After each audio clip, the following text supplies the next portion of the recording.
Je suis Gilbert Duclos. Je suis né à Montréal en 1952 et je suis photographe professionnel depuis 1975. Ma démarche ici, qui est dans l'exposition, c'est un truc qui est arrivé en 1977. C'est que j'étais déjà sorti du cégep depuis 1975. Donc, j'avais toutes sortes de petits jobs à gauche et à droite. Et là, j'étais au Carré Dominion, et dans le centre-ville de Montréal. Et je faisais un reportage sur une troupe de théâtre, puis on tournait un petit film. C'est pas moi qui faisais le film, moi j'étais le photographe de plateau. Et bon, c'est souvent des longues attentes, tout ça, fait que j'étais parti prendre une marche. Et à un moment donné, c'était un après-midi d'été, puis il y avait une tempête d'été qui se préparait. Le ciel devenait de plus en plus sombre, et le vent se levait, tout ça, puis moi je vais marcher. Et tout d'un coup, assez loin de moi, je vois deux taches blanches. En fait, c'était deux religieuses qui s'en venaient vers moi, qui marchaient vers moi.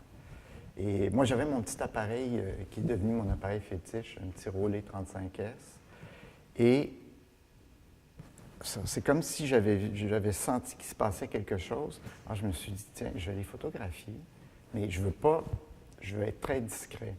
Alors, ce que je vais faire, c'est que je vais préparer mon focus d'avance, l'éclairage, enfin l'ouverture, tout ça pour que ça soit vraiment prêt. Et là, je me suis tourné et pendant les 10-15 secondes où elle s'en venait vers moi, je me retournais de temps en temps pour voir où j'étais rendu. Puis à un moment donné, je me suis dit, là, ça y est, c'est le temps de faire la photo. Alors, je me suis retourné et tac, j'ai fait la photo. Et après, j'ai continué. Je me continue ma marche, puis comme si de rien n'était. Et une semaine plus tard, j'étais en laboratoire, dans ma chambre noire, puis je suis développé le film, et puis j'ai dit, je vais développer cette photo-là. Voilà. Et finalement, je me suis aperçu ce jour-là, bon, que la photo, j'avais les deux religieuses devant moi, mais ce que je n'avais pas remarqué sur le coup, c'est qu'il y en avait une qui avait un sac en léopard. Ce qui est complètement contradictoire de la vision religieuse, je dirais. Et ça a été un moment, un grand, grand moment pour moi. Ça m'a vraiment... je me rappelle, j'étais tellement excité que j'ai mis la musique à fond dans la chambre noire, je me suis mis à danser.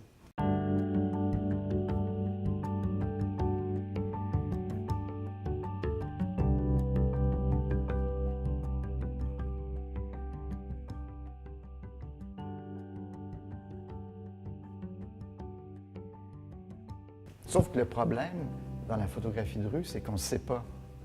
C'est la rue qui nous donne quelque chose. Nous, les photographes de rue, on doit être prêts à saisir ce que la rue nous donne. Mais ce n'est pas nous qui décidons ce qui va se passer dans la rue. Alors, le truc, c'est d'être prêt. Et quand la chose arrive, bien, on saisit le moment. Ici, les gens me demandent souvent, oui, mais tu as toujours ton appareil photo prêt à déclencher. Mais je dis non, parce que si tu as ton appareil dans ta poche et il se passe quelque chose, il y a 99% de chances que tu vas arriver trop tard.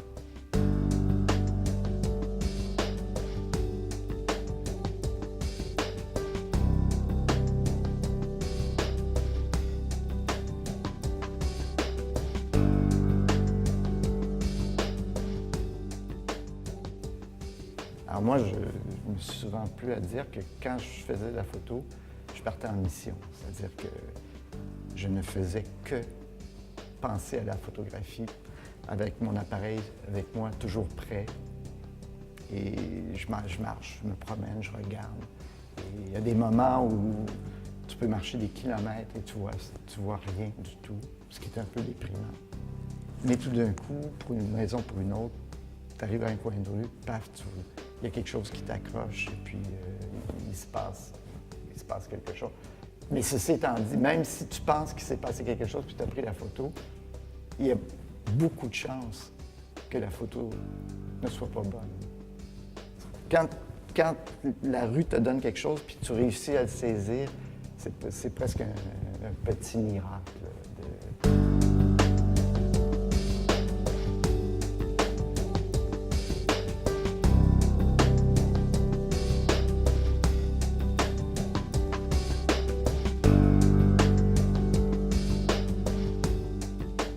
Donc, c'est un peu ça, la photographie de rue. C'est savoir être patient et puis croire à sa bonne étoile et puis d'être prêt.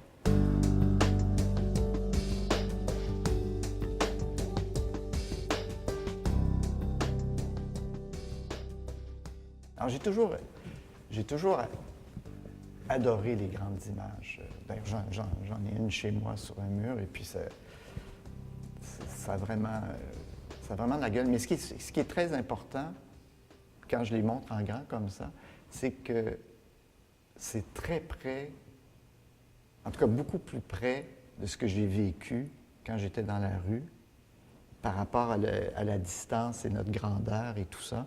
C'est pas loin de l'image que j'ai vue quand j'ai fait la photo.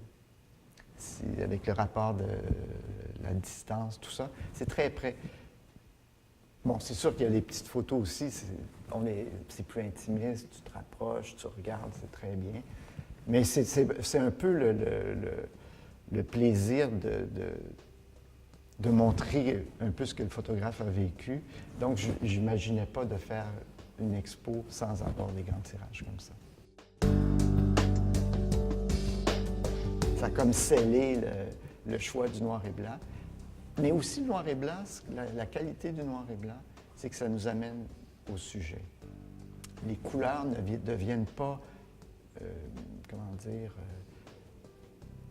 ne viennent pas déranger la lecture d'une image. On va directement au personnage principal. Parce que, par exemple, le rouge, hein, les taureaux, quand ils voient le rouge, le rouge peut nous dévier notre regard. Alors, le noir et blanc, pour la photographie de rue, c'est très bien. C'est un classique. Et puis, à mon avis, ça sera toujours. Puis moi, je vois la réaction des gens qui viennent voir l'expo, puis depuis toujours, les gens disent « Ah, le noir et blanc, comme c'est beau, comme c'est agréable à regarder, tout ça. » Donc,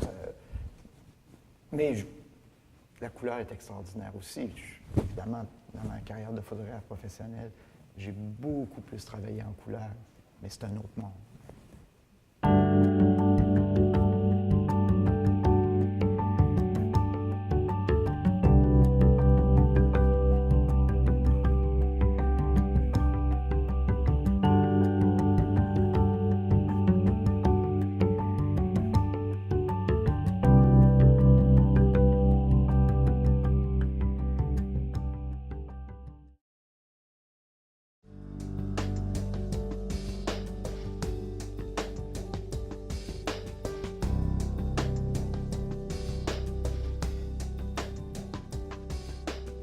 Joanne Germain, puis la Audace, qui s'occupe de la rue Mont-Royal, des événements publics, tout ça, m'ont demandé si je voulais faire les photos d'une cinquantaine d'organismes culturels du plateau Mont-Royal. J'ai dit, c'est sûr que c'était un projet extraordinaire. Moi, je vis sur le plateau depuis plus de 30 ans.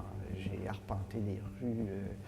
Et je savais que l'expo serait montrée tout le long de l'avenue. Alors, j'ai accepté avec plaisir. Donc, j'ai rencontré tous ces gens-là. Et dans ce cas-ci, toutes les photos, à peu près toutes étaient... quoi qu'il y en avait certaines verticales, mais il y en avait beaucoup d'horizontales et en couleur. Et ça a été vraiment une expérience formidable de rencontrer tous ces gens-là. Il y en a déjà que je connaissais. Mais j'ai eu l'occasion aussi de rencontrer plein de belles personnes. Alors, ça a été... et c'est montré en même temps que l'expo. Deux expos pour